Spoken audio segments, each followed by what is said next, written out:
Good morning on this cold January day in Maine. It is January 21st as I write this little farm chat, and the world seems to be a better place today than it was yesterday, and much better than it was the day before. And it is not just because the sun is setting later and rising earlier, a sign that winter is beginning to wane, and we may be putting in our maple sugaring taps in another month. It is because January 21st is the first morning in 4 years that I have not booted up my computer and immediately put Trump into the browser.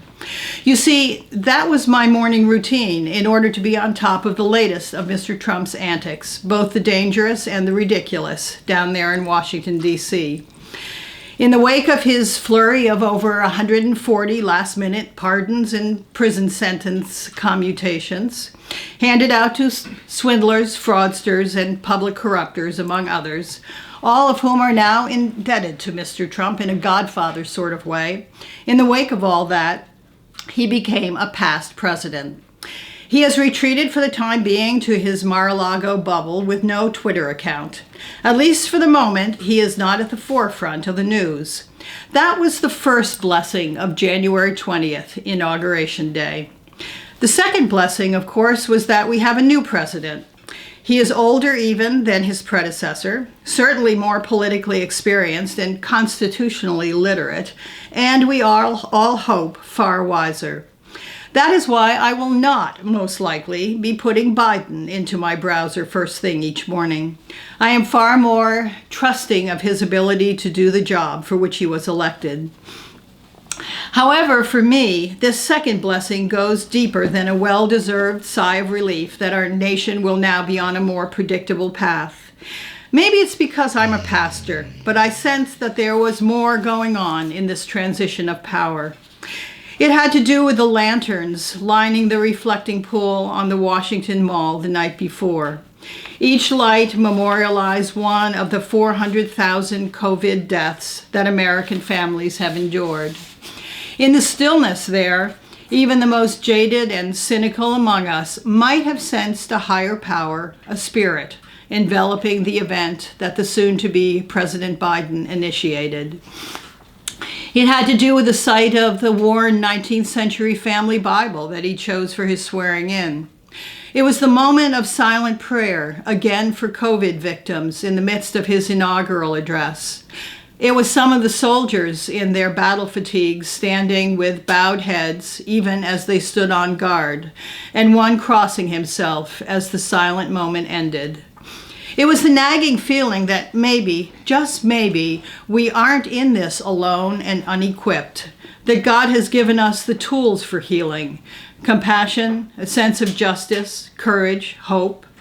It was realizing that President Biden was calling upon us to step up with not just our hands and hearts, but imploring us to reach even deeper into our very souls.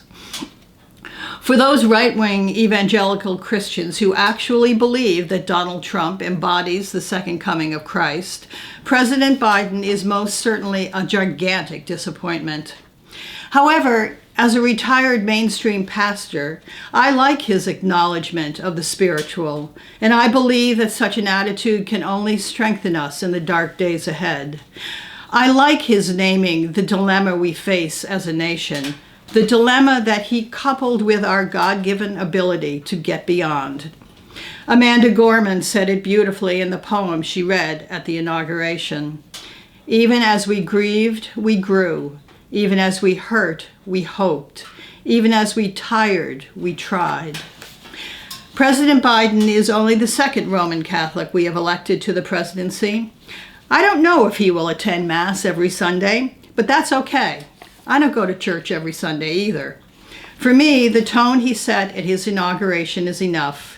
It was one of not giving up on the challenges that lie ahead of us as a nation, and in spite of all that we have been through, trusting in ourselves, in his leadership, and maybe, if we are religious or even a little bit spiritual, in something greater than us.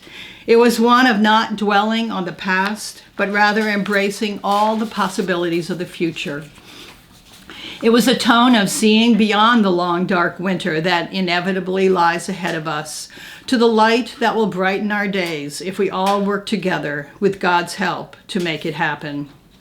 President Biden's faithfulness makes me recall what Thomas Merton wrote in his book, Conjectures of a Guilty Bystander.